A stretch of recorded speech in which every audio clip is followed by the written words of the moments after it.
Yeah, well, I think I think we have some of the boldest students in America in our program. They're also just regular 15-year-old students. I mean, if you asked any of them, they'd say they're probably nothing special, but we look at what they're doing and we think, nah, that's pretty cool, man. And what an example you are for all of us. So I'll just tell you a couple of students in particular that have really been pumping us up. One of them is a young man named Eli, and he's in San Francisco, and, he's got a few challenges, a few learning challenges.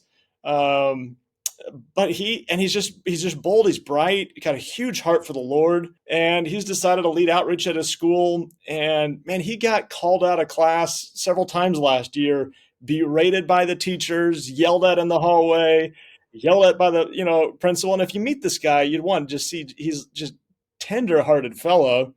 And you shouldn't be picking on him, no matter what his personality is. But certainly, it's just kind of some of the things he's got going on in life. But he just decided not to back down and told him, "Hey, I've got the rights. You can't do this." I think he had to get Brad Dacus' group involved.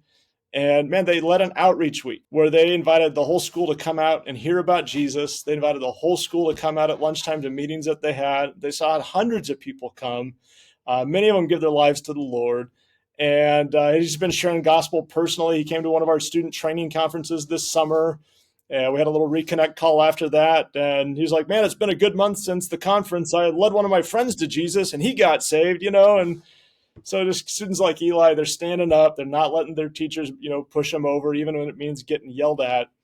I think of another student in the Bay named Dorcas. And Dorcas was born in Nigeria. And I mean, it's cool. I mean, here she goes to the school up right near Berkeley, California, that bastion of conservative Christianity. Right. That is really, It's a utopia there for Christians. it is. And, her principals were begging her, please, Dorcas, evangelize the whole school. Like, whatever you need, red carpet. Well, no, they were just doing the opposite of that, obviously.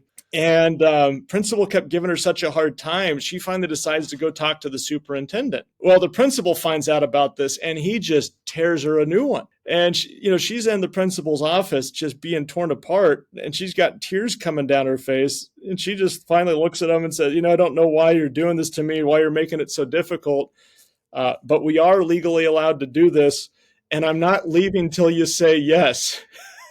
Nice. Wow.